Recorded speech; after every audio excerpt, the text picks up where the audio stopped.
one even cares if you'll die alone. I don't even care if you'll die alone. I don't even care if you'll die alone. Back to another video. Today's video is going to be just a big pickups video over the last, I believe it's like a month or two. Whenever my last one was, finally got everything in and got it all. So it took a while for one of them to come, but it's all finally here. It's quite a big update, which is good. A lot of stuff I haven't seen before, a couple of upgrades. Yeah, so we'll get into the DVDs first. This one was an eBay pickup. The Black Christmas remake, not the newest one. I think this was 2005 or 2006. I believe this is out of print now and, I don't know, somewhat kind of rare. But yeah, watch this one. It wasn't too bad. Still didn't like it that much, to be honest. I have, this isn't horror, but A History of Violence.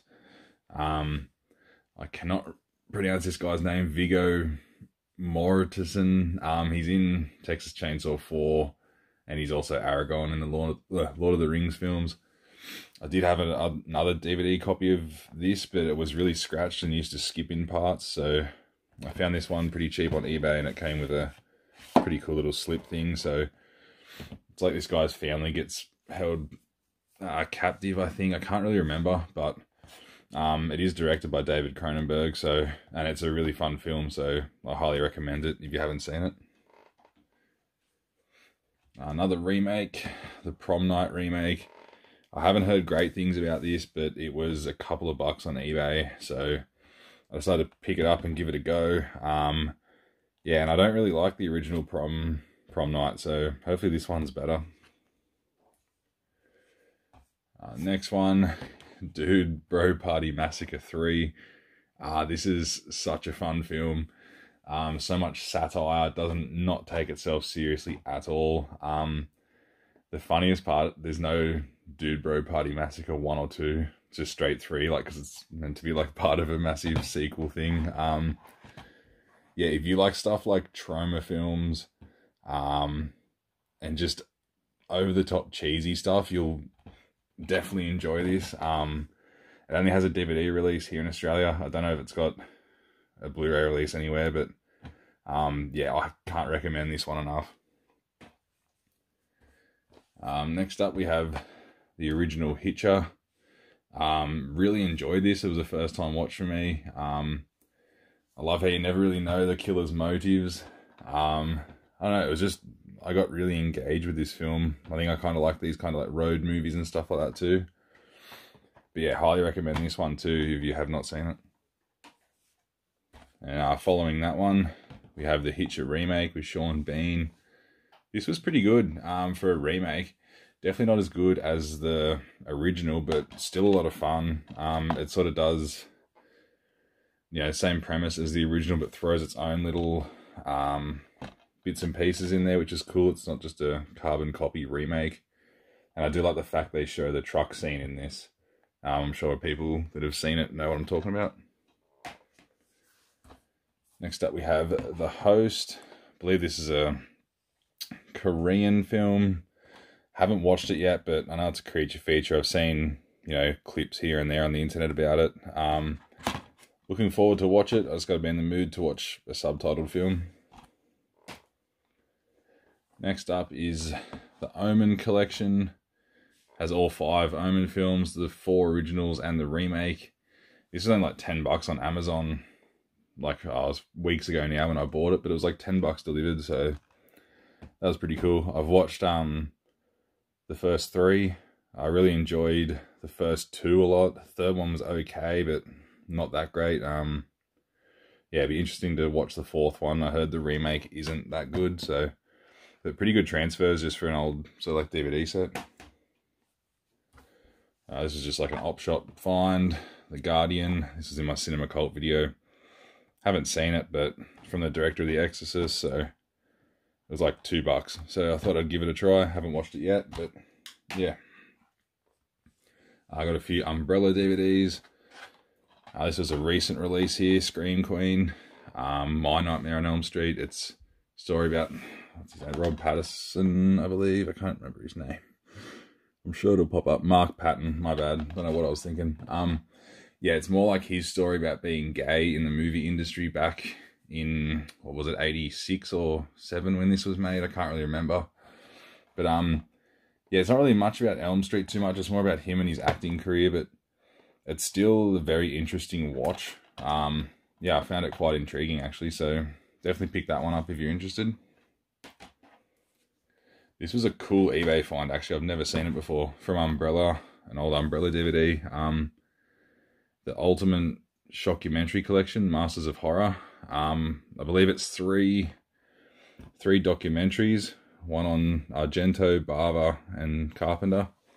I haven't watched any of them yet, but yeah, it'd be really cool. I'll probably only watch the Carpenter one for now, because I've only seen like 2 Argento movies and 1 or 2 Bava movies, so I'll watch a few more of their films before I dive into their documentaries. Next couple, from a guy I met on YouTube, talked to him on Instagram a bit. His channel name is R2MyD2. A fellow Aussie guy, which is really cool. It's good to find more Aussies on YouTube. I did a trade with him. I gave him 2 Umbrella films and he gave me 2 back that I don't have. Dark Age, haven't seen it before. Croc movie with a young John Jarratt. So very cool. Always looking for new Australian films that I have not seen, especially horror. One that I have seen, but I lost my copy for it. Razorback. Haven't seen it in a long time, but it's basically a giant killer pig movie. Can't remember much of it, but I knew it was pretty good. So yeah, thanks so much for that, mate. Now on to Blu-rays. I have one 4K, which I'll get over and done with. I picked up the Jaws 4K when it first came out, and I still haven't got around to watching it yet. I'm sure it'll look amazing in 4K, because in my experience anyway, most older movies benefit from 4K a lot more than newer releases, so I'm sure that's going to look phenomenal. Next up we have Hellfest. This one was like $5 on Amazon. Was actually pretty good. I heard some mixed things about it. There were some things it could have done better, but it was one of those what would you call it, kind of mainstream release horror films. But yeah, it was a good concept, like the haunted park traveling festival thing. The killer was really cool, and there was a couple of good death scenes in it as well. Next up we have Apocalypto. I found this at local JB Hi-Fi. I know it's back in print now, the Blu-ray. It went out of print for a while, but yeah, really, I haven't seen this. I've only seen it like once when I was really young. Always liked it, but never really got into the movie, so I want to watch it as an adult now, and now that I'm more into film and stuff, I'm really interested to give this one another watch. We have Joker. Finally picked this up. I watched this one with my brother a while ago when it first released, but I really liked it. I think it's kind of like a modern version of Taxi Driver in its own way. I'm sure, if people have seen that, they'd kind of agree to it, I think. But yeah, I really liked it. Yeah, highly recommend Joker. I have Zombieland Double Tap. Have not watched it yet. I haven't really heard anything on it, if it's good or if it's crap, or I'm sure it's not going to be as good as the original, but considering they got all the original cast back is really cool, so that's enough for me to want to check it out. We have one from Umbrella, Drive-In Delirium, Dead by Dawn. These are like trailer compilations. Pretty cool. A lot of stuff from like the 80s, the 70s, and earlier. It goes for ages too. Like, I think it's about 5 or 6 hours worth. And Umbrella do a heap of these Drive-In Deliriums. This one's just the Dead by Dawn one.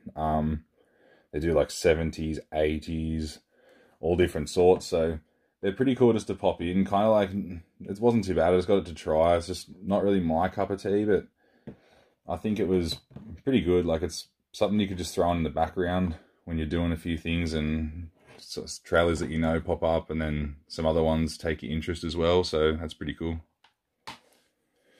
Another one from Umbrella.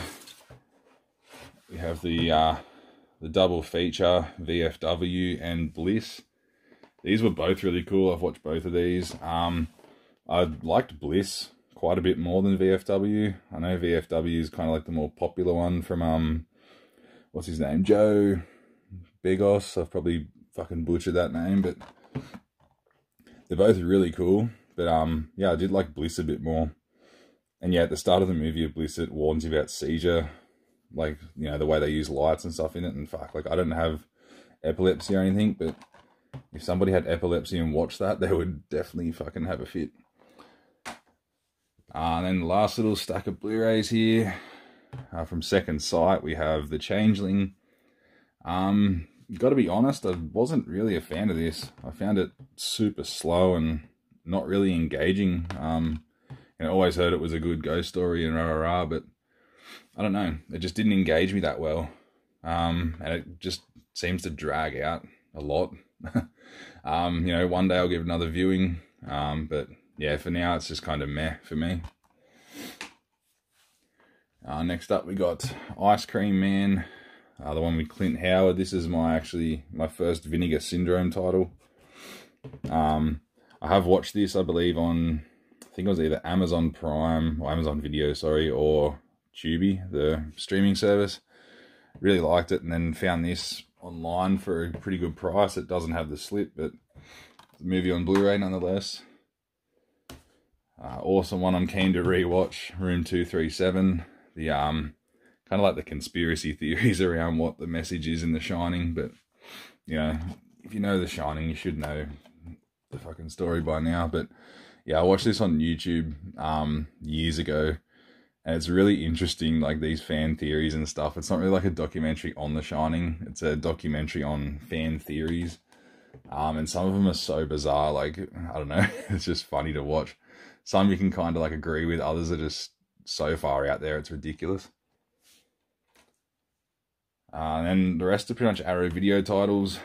Edge of the Axe. This one was pretty good, just kind of like a mediocre slasher for me. No, not really. The effects are pretty bad. Like the kill scenes, you can tell it's like a styrofoam axe, like the way it's bouncing off the bodies and shit like that. Like when the killer's killing people, like, I don't know, it was alright, but yeah, nothing good, that's for sure. Next one is RoboCop. This was a first time watch for me. I've always heard good things about the RoboCop, like, trilogy, I guess, and especially the first one. Yeah, I fucking love this film. This was like a huge surprise. It's definitely more action than that, but like the violence in this is like turned up to 11. I'm really keen to check out all the special features, which, like, there's so many, it's like crazy.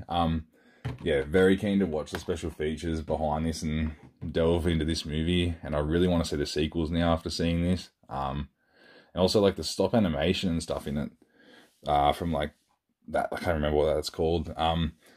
It looks pretty good for the time, and the effects, like the violence effects, look really awesome too. Next up we have Brain Damage, Frank Hedenlotter film. This was awesome. I think he's only done 3 films, Frankenhooker, this, and Basket Case, and all 3 I really enjoy. I think it's just his taste, and his comedy is super funny. Yeah, I don't know, it's probably not as good as Basket Case, but I think I like it a little bit more than Frankenhooker. The way Elmer talks to him and stuff, like, just gets him hooked on this kind of like drug that makes him pretty much control, what's his name, Brian. So yeah, highly recommend Brain Damage if you haven't seen it. Next up we have American Werewolf in London. Yeah, this is just an upgrade for me. I had it on Blu-ray. This is a 4K transfer, and it's got, you know, a bunch of new features, and I really enjoy the film, so I wanted to check them out and the new transfer. I still haven't yet. And yeah, like, that's probably the best artwork I think that Arrow have ever done on a release. I don't know why, this artwork just stands out so much and looks fucking awesome. And lastly, have like a Arrow box set of House. Look at the collection of House, all 4 House films. I've only seen the first one so far, and it was kind of meh. But you have House 1, House 2, which I've heard's good, House 3, which is more of a slasher, which I'm keen to see that one, and House 4. But yeah, I've only seen the first one. It was okay. Wasn't really that great in my opinion. Let me know what you think on the House films. Let me know which one's your favorite out of those 4, because hopefully they get better, even though they probably won't. Yeah, anyway guys, let me know what you think of my pickups in the comments section below, and I'll see you in the next video.